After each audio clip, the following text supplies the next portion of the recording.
The following program contains mature subject matter. Viewer discretion is advised.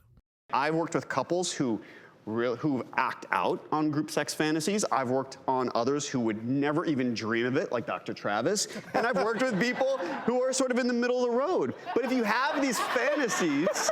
I didn't say I don't have fantasies. I said I never had fantasies about sex fantasies. So maybe he's in more a bed like... with 8 different people.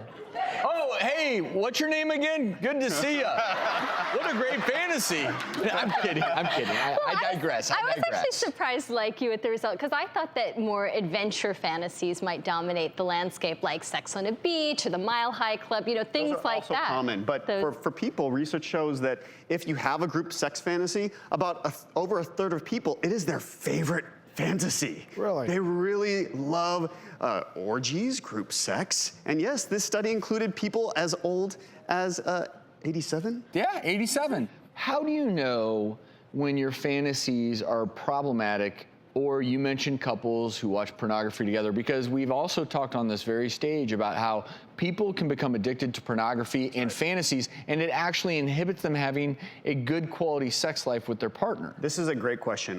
When I'm treating a couple or an individual with problems with sex, I ask one question. Is this adding to your sex life with your partner, or is it taking away? If it's not really your choice to do it, but you feel right. forced to do it because you think it's going to please your partner, it doesn't really float. And a lot of women, I've treated a lot of... of women who say, well, I'm not really comfortable with this, and that's not okay, right? I think we all have to ask ourselves, what am I truly okay with? Because a lot of people have the fantasy, but then when they act out on it, they're not happy with it. They feel guilty, or sometimes, Dr. Travis, the other part I want to mention to any viewer, if you have untreated sexual abuse, this is probably not something that you should actually engage in, because it can actually be a symptom where you're acting out sexual behaviors, but it's about trauma. And I think for so many of it's not a bad thing, leaving it as a fantasy and that's it. Yeah. You may actually go there and find that wasn't for me. Yeah. So.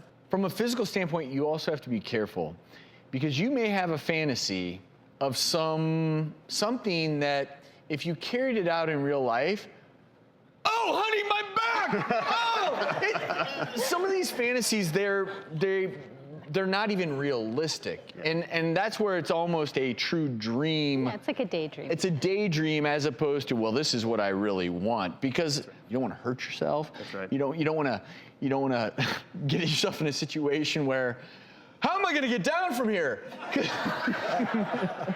happened to me.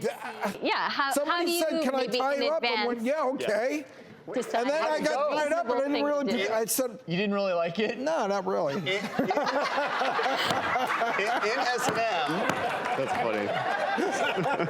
I mean, I love talking about sex with Dr. Ordon. You talk about these things, and like you said, you may hit something, Let me ask that's you. enough, kinky, you're getting tied up, and they're... And safe, sane, Were and you consensual. able to get out of it?